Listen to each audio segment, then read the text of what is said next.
Kisah dibuka di sebuah hotel mewah di Trieste, Italia, tempat operasi rahasia berlangsung. Di balik suasana hotel yang tenang, sekelompok orang menyamar sebagai staf hotel. Mereka adalah anggota The Union, sebuah badan rahasia pemerintah kecil yang mirip dengan CIA. The Union dikenal sebagai pasukan tak terlihat yang menjaga dunia tetap berjalan. Misi mereka kali ini adalah merebut kembali data rahasia milik Amerika yang dicuri oleh seorang mantan intel CIA. Data tersebut sangat berbahaya karena berisi informasi pribadi pegawai pemerintah barat, mulai dari tentara hingga FBI yang telah diretas oleh kelompok hacker. Misi The Union kali ini dipimpin oleh sepasang suami istri Nick Faraday dan Roxanne Hall. Nick memimpin tim di lapangan, sementara Rox memantau dan memberikan perintah dari luar hotel. Operasi ini juga dipantau oleh petinggi The Union yaitu Tom Brennan serta CIA langsung dari markas besar The Union di London.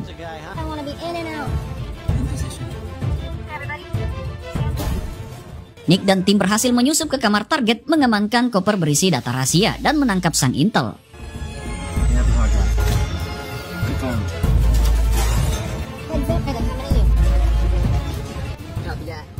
Namun saat hendak melakukan ekstraksi, tiba-tiba mobil van yang disiapkan untuk melarikan diri tiba-tiba meledak, menewaskan Rainer, salah satu anggota tim. Rox segera memberikan perintah darurat kepada Nick untuk menuju titik ekstraksi kedua di sebuah kanal. Namun di perjalanan, mereka disergap oleh penembak misterius yang menghabisi sebagian besar anggota tim. Hanya Nick dan si intel yang berhasil selamat.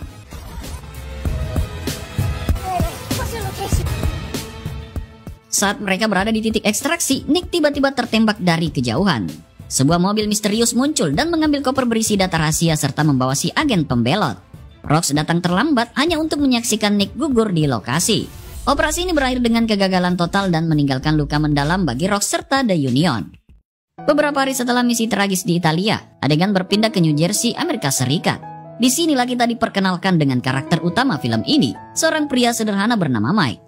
Pagi itu, Mike baru saja bangun setelah menghabiskan malam dengan berkencan dengan mantan guru bahasa Inggrisnya, Nicole.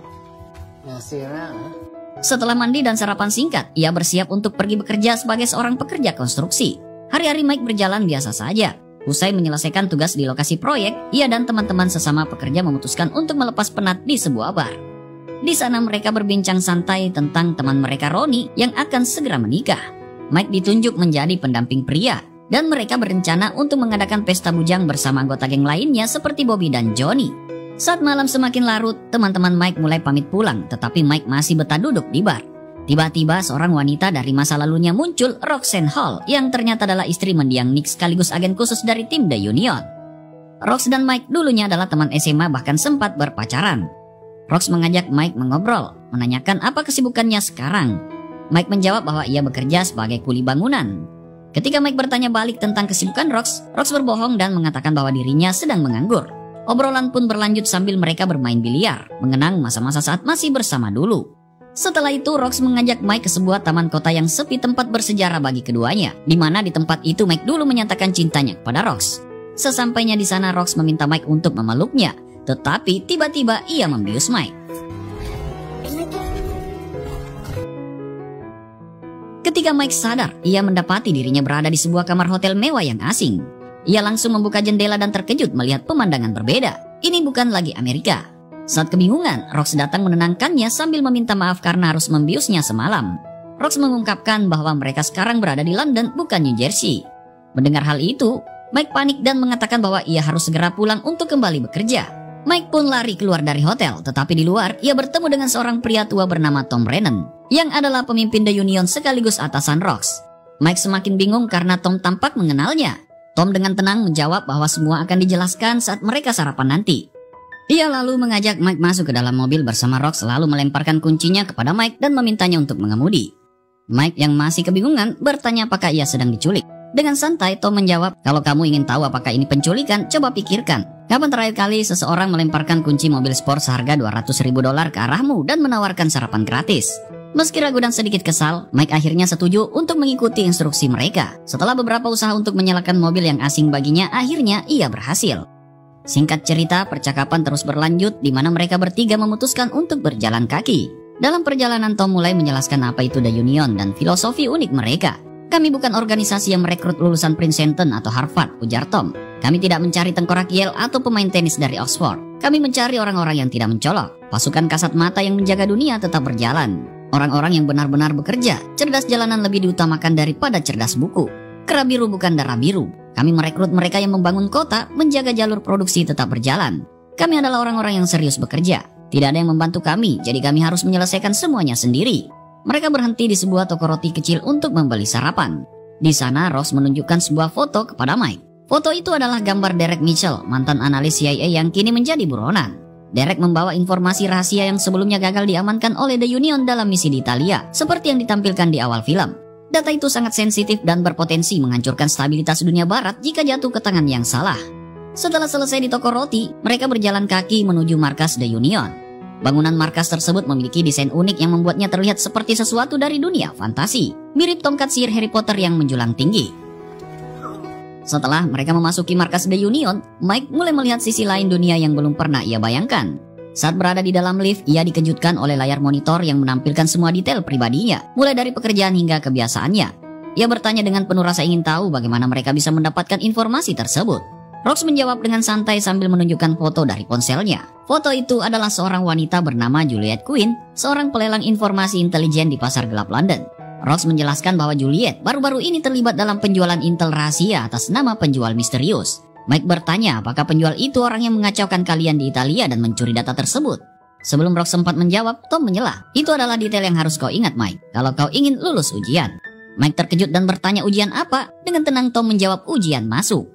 Ketika lift terbuka, Mike terpesona oleh suasana markas yang sibuk, penuh dengan agen rahasia yang bekerja secara profesional. Tom mulai menjelaskan lebih jauh tentang situasi mereka.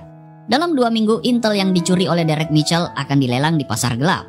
Intel tersebut bukan sekedar kode peluncuran atau cetak biru rahasia, melainkan daftar informasi sensitif tentang setiap individu yang pernah bertugas untuk negara-negara sekutu barat. Ini mencakup polisi, tentara hingga agen rahasia seperti MI5, MI6, FBI, CIA, dan tentu saja The Union. Jika intel ini jatuh ke tangan yang salah, kemampuan mereka untuk melindungi publik akan berakhir. Tom kemudian menegaskan bahwa mereka membutuhkan seseorang yang bersih. Kalau aku mengirim agen berprestasi yang wajahnya terpampang di kalender FBI, misi ini akan gagal total. Kami butuh seseorang yang biasa saja, ujar Tom. Rox menambahkan, intinya kami butuh orang biasa. Kemudian Rox memperkenalkan Mike kepada Frank Fever, seorang spesialis fisik yang akan melatihnya. Tom memberikan waktu kepada Mike hingga tengah malam untuk memutuskan apakah ia ingin bergabung atau tidak. Jika Mike menolak, ia bisa pulang dengan tiket pesawat yang telah disiapkan oleh Rox. Saat berada di luar markas, Rox dan Mike sempat berdebat, membahas masa lalu hubungan mereka yang kandas 25 tahun lalu. Rox berusaha meyakinkan Mike, tetapi tidak memaksanya untuk bergabung. Mike terlihat ragu hingga ia menerima telepon dari ibunya.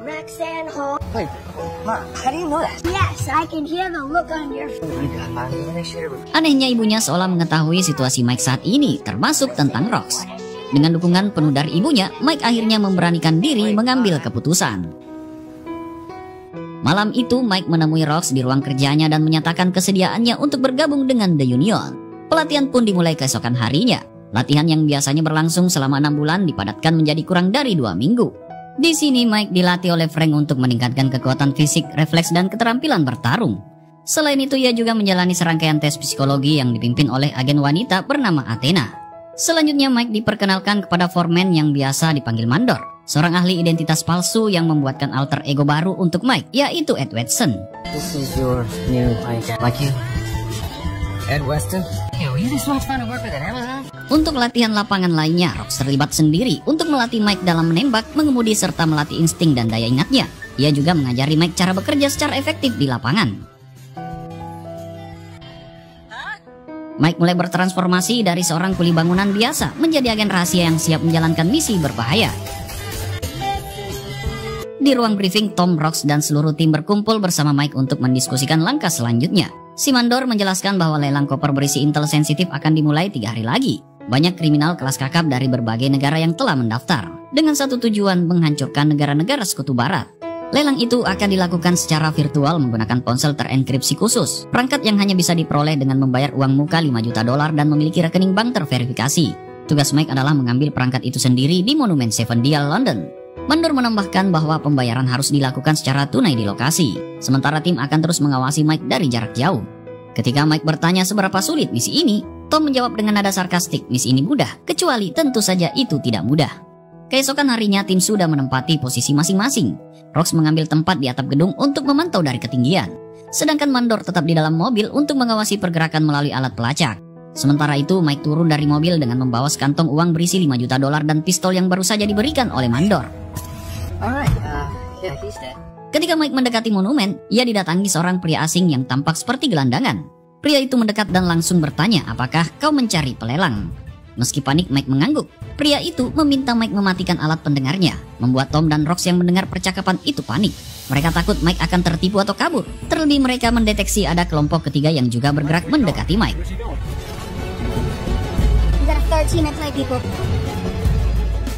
Rox segera turun dari gedung untuk mengejar Mike, sementara Mandor terus melacak posisi mereka.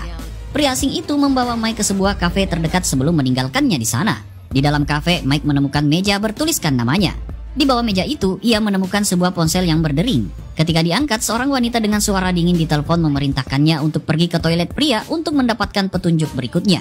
Di toilet, Mike bertemu seorang pria besar bernama Ricky yang ditugaskan untuk memeriksa uangnya. Wanita ditelepon memerintahkan Mike untuk menyerahkan seluruh uangnya kepada Ricky. Saat Ricky bertanya apakah Mike membawa senjata, dengan polos Mike mengakuinya.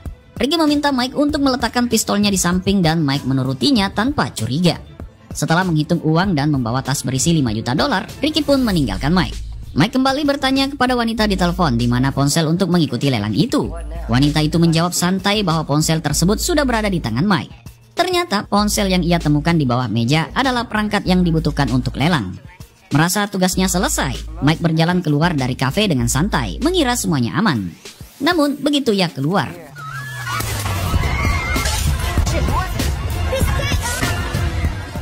untungnya Rox yang sudah mendekat langsung bertindak dan menyelamatkan Mike. Aksi tembak-menembak pun terjadi di luar kafe.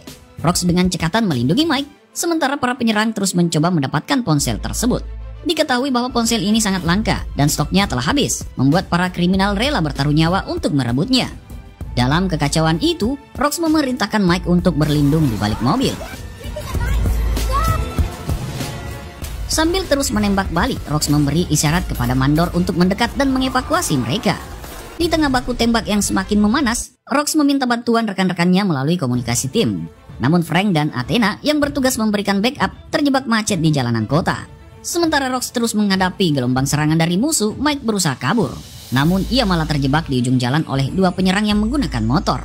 Kondisinya semakin terdesak, hingga tiba-tiba sebuah truk besar melaju kencang dan menabrak kedua penyerang tersebut, menyingkirkan ancaman dalam sekejap. Ternyata pengemudi truk tersebut adalah Frank dan Athena, yang akhirnya berhasil tiba di lokasi setelah berjuang melewati kemacetan. Mike menghela napas lega mengira bahaya sudah berakhir. Tapi tiba-tiba seorang wanita misterius muncul dan langsung menyerangnya dengan keahlian bertarung yang luar biasa.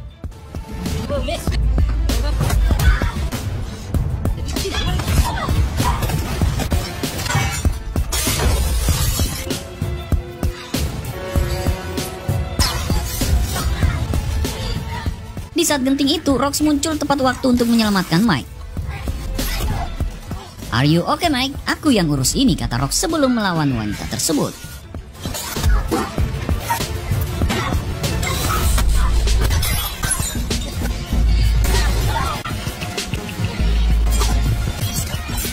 Pertarungan sengit terjadi, namun Rox berhasil menaklukkan musuhnya dengan skill 2-nya.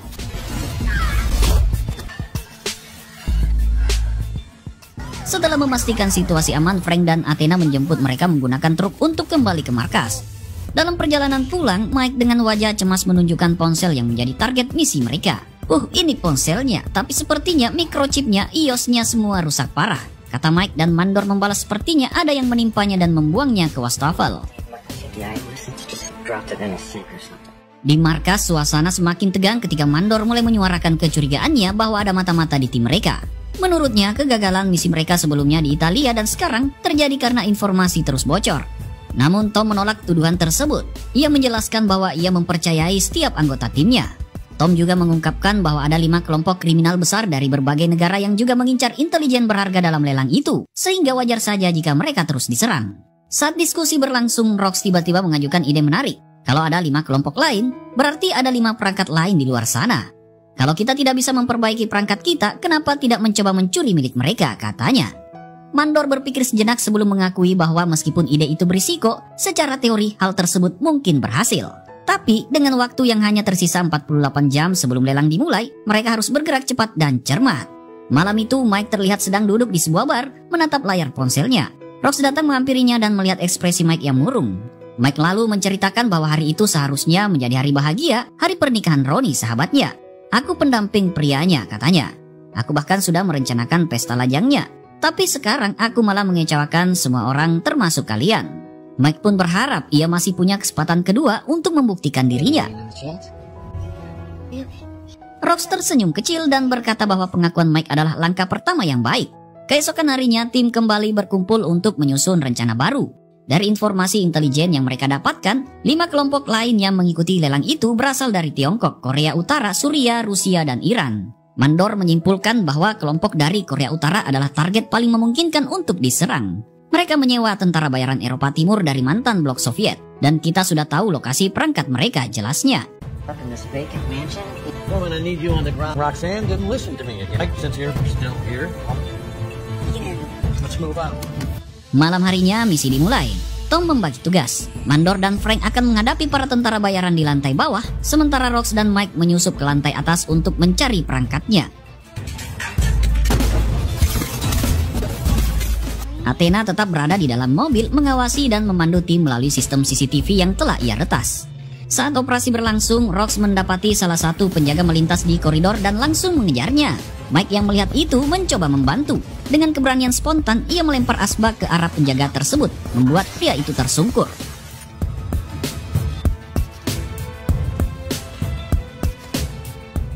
Rox memeriksa tubuh penjaga itu dan menemukan perangkat yang mereka cari di dalam saku jaketnya. Namun saat mereka melaporkan keberhasilan itu kepada Athena, tim mendapati kabar buruk.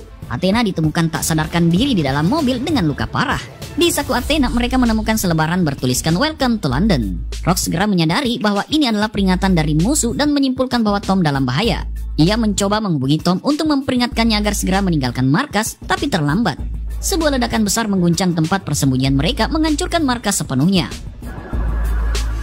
Dalam perjalanan, suasana duka menyelimuti tim saat mereka membawa jenazah Athena. Frank yang terus memantau situasi lewat alat komunikasi tiba-tiba mendapatkan sinyal samar dari Tom. Ia meminta semua orang untuk tetap waspada dan menunggu perintah lebih lanjut. Kini misi mereka bukan hanya soal perangkat, tapi juga soal membalas dendam atas serangan brutal yang menghancurkan tim mereka. Setelah kejadian di markas, Rox membawa Mike ke rumah aman miliknya. Rox tampak murung, masih terpukul oleh kehilangan rekan-rekannya. Mike mencoba menghiburnya dengan berkata, "Aku di sini kalau kau ingin berbicara." Namun Rox tetap diam. Setelah itu mereka berdua membersihkan diri. Mike yang ingin tidur di sofa dihentikan oleh Rox. Ketika Mike menawarkan untuk tidur di lantai, Rox malah meminta Mike tidur di ranjang bersamanya. Mike meski terkejut tentu saja merasa senang dengan permintaan itu. Sepanjang malam Mike mencoba merayu Rox, tapi Rox tampak tidak paham maksudnya. Malam itu tidak ada yang terjadi selain percakapan ringan dan tatapan penuh arti hingga keduanya tertidur. Keesokan paginya Mike melihat berita tentang ledakan markas mereka di televisi. Tak lama kemudian, Rox datang membawa kabar dari Tom bahwa lelang Intel akan dimulai pukul 6 sore nanti. Mereka harus segera berangkat. Setibanya di markas bawah tanah yang tersisa, Tom, Frank, dan Mandor sudah menunggu mereka. Tom menjelaskan rencana berikutnya. Satu-satunya cara menemukan Julia Quinn, si operator lelang, adalah dengan berpartisipasi dalam lelang. Mike sempat bertanya jika lelang dimulai dari $5 juta sampai berapa tinggi harganya bisa naik. Pertanyaan itu dijawab oleh Cameron Foster, kepala CIA yang baru saja masuk dengan pengawalnya. Mike tidak perlu khawatir. Bahkan jika harga mencapai $400 juta, kami akan tetap menawar. Yang penting kau dan Rox berhasil membawa koper Intel dan menangkap Julia. Jika gagal maka The Union akan dibubarkan.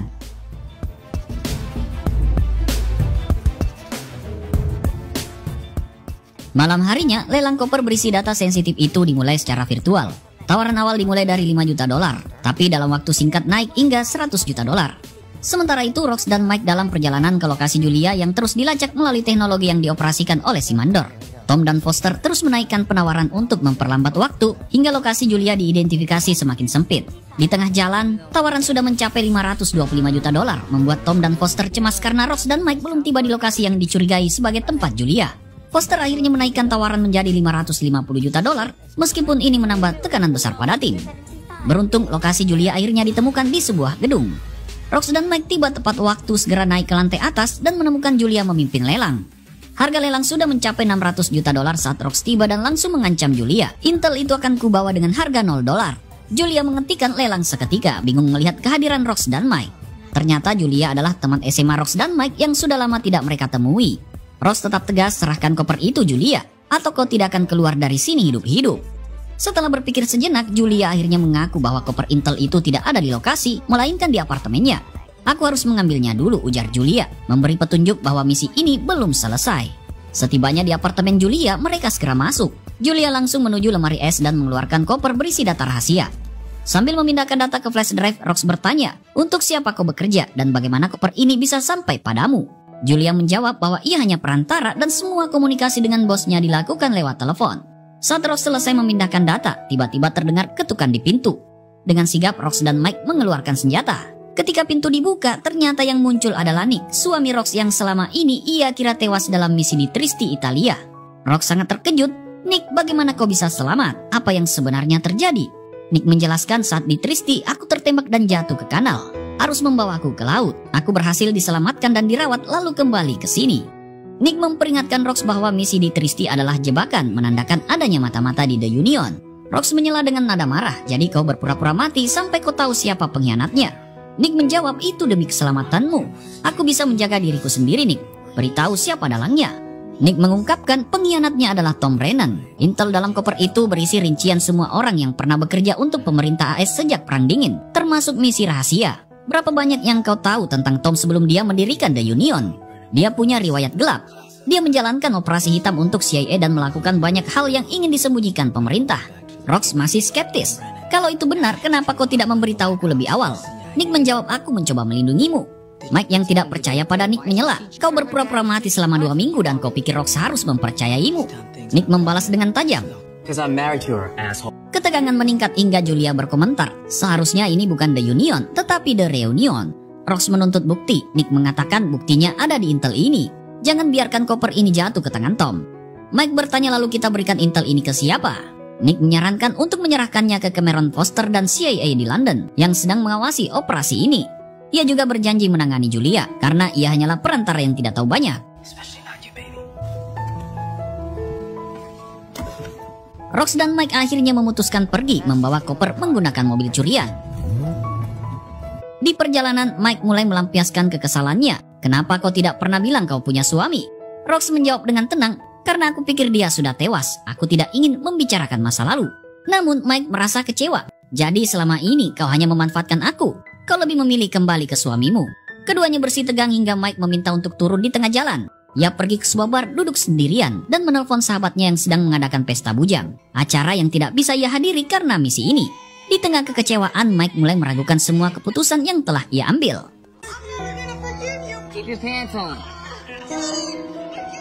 Pagi itu di jembatan Albert, Rox menunggu Nick dengan penuh waspada. Namun ia terkejut melihat Mike sudah berada di sana lebih dulu. Apa yang kau lakukan di sini, Mike? Mike menjawab, misi ini belum selesai, aku tidak akan pulang. Rox tersenyum samar, terima kasih sudah datang. Mike menimpali, tidak masalah, aku seharusnya tiba lebih cepat, tapi aku menghabiskan 20 menit di jembatan yang salah. Tiba-tiba Nick menghubungi Rox melalui telepon. Nick meminta maaf karena tidak bisa datang. Tetapi nada suaranya terdengar berbeda. Rox mulai curiga dan bertanya, apa ini semua jebakan? Nick tertawa, mengungkapkan bahwa ia telah memanipulasi mereka sejak awal. Sorry Rox, aku harus memanfaatkan kalian. Koper itu telah ditukar oleh Julia di apartemennya. Kalian hanyalah kambing hitam. Nick juga mengaku bahwa ia adalah dalang di balik serangkaian tragedi, termasuk pembunuhan Athena, penghancuran markas London dan misi naas lainnya. Kini ia terbang menggunakan jet pribadinya untuk menjual Intel tersebut kepada pembeli dari Iran yang menawarkan uang dalam jumlah besar.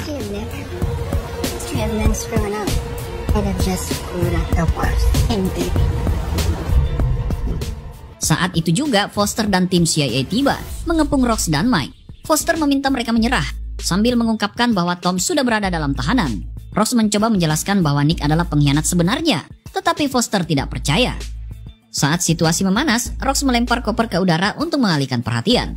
Ia dan Mike memanfaatkan momen itu untuk melompat dari jembatan tepat saat sebuah kapal sedang melintas di bawahnya. Foster dan timnya langsung berusaha mengejar kapal itu, tetapi Rox dan Mike berhasil meloloskan diri karena ternyata mereka berdua masih berada di bawah jembatan. Rox dan Mike segera memutuskan untuk mengejar Nick ke Istria, Eropa. Rox mengungkapkan bahwa saat memeluk Nick di apartemen Julia, ia diam-diam menempelkan alat pelacak pada jaketnya. Namun mereka menghadapi masalah besar karena kini menjadi buronan CIA sehingga tidak bisa bepergian melalui jalur resmi. Mike pun menghubungi temannya Bobby yang memiliki akses ke bandara. Setelah menjelaskan situasi, Bobby bersedia membantu mereka menyelinap keluar tanpa diketahui. Dengan bantuan Bobby, Mike dan Rox berhasil naik pesawat melalui kontainer kargo yang sudah diatur sebelumnya. Setibanya di Istria, Rox dan Mike segera melacak Nick menggunakan GPS. Mereka menemukan Nick sedang bersantai di villa mewah bersama Julia, yang ternyata adalah kekasihnya, sambil menunggu pembeli koper rahasia itu. Saat pembeli tiba, situasi mulai memanas. Pembeli meminta Nick menyerahkan koper terlebih dahulu. Namun sebelum transaksi selesai, Rox menyerbu tempat itu menembak beberapa anak buah Nick sehingga koper terlempar. Mike yang sudah menunggu dengan motor langsung mengambil koper dan melarikan diri. Si pembeli dan anak buahnya mengejar Mike sementara Rox berhadapan langsung dengan Nick dan Julia. Di tengah ketegangan, Julia memutuskan bahwa Nick tidak lagi berharga baginya. Dengan sinis ia berkata, "Ini bukan gayaku, aku tidak ingin berurusan lebih jauh." Julia kemudian pergi bersama para bodyguardnya meninggalkan Nick sendirian menghadapi Rox. Tapi Nick yang bukan orang sembarangan berhasil melawan balik. Ia membuat Rox terjatuh sebelum melarikan diri. Di tengah aksi penuh ketegangan, Mike masih dikejar oleh pembeli koper beserta anak buahnya. Ia bahkan harus melompat ke atap rumah warga untuk menghindar. Sementara itu, Rox yang sedang memburu Nick hingga ke dermaga terpaksa mengubah rencana ketika Mike menghubunginya meminta bantuan. Rox memilih menyelamatkan Mike, membiarkan Nick lolos untuk sementara. Mike yang terpojok akhirnya harus melawan, terlibat baku hantam sengit.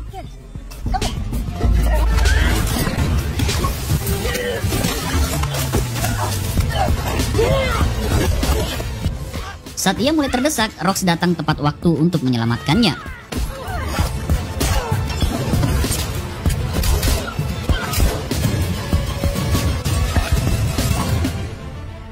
Bersama-sama mereka berhasil mempertahankan koper setelah baku tembak yang intens. Namun saat mereka hendak melarikan diri, tiba-tiba Nick muncul dan menyandra Rox. Dengan pistol mengarah ke kepala Rox, Nick memaksa Mike menyerahkan koper itu. "Tembak saja dia," Rox berteriak. Tetapi Mike tidak tega mempertaruhkan nyawanya. Ia memilih menyerahkan koper itu. Namun situasi berubah saat pembeli koper melaju dengan mobil ke arah mereka. Dalam kekacauan itu, perhatian Nick teralihkan, memberikan kesempatan bagi Rox dan Mike untuk melarikan diri kembali dengan koper di tangan mereka.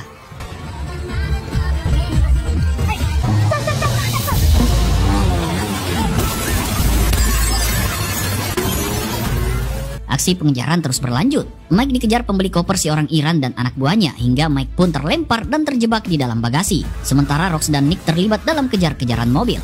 Di tengah aksi tersebut, koper terjatuh ke jalan. Ketika si pembeli berusaha mengambilnya, Nick datang dengan pistol dan merebut koper itu. Pengejaran semakin dramatis seperti di film India.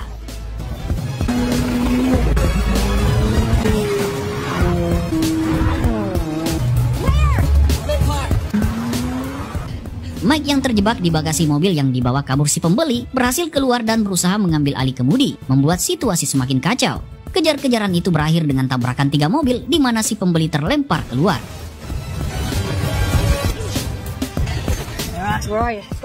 Akhirnya Mike berhasil menguasai mobil dan kembali bergabung dengan Rox dalam mengejar Nick. Meski pengejarannya sempat terhenti, Mike berhasil menyusul mobil Rox dan Nick, sehingga disinilah skill mengemudi Mike kembali dipakai. Di tengah aksi kejar-kejaran penuh adrenalin, Nick berhasil memanfaatkan situasi dan menyudutkan Mike. Dengan manuver tajam, ia menyenggol mobil Mike membuat kendaraan itu kehilangan kendali dan terjun ke jurang.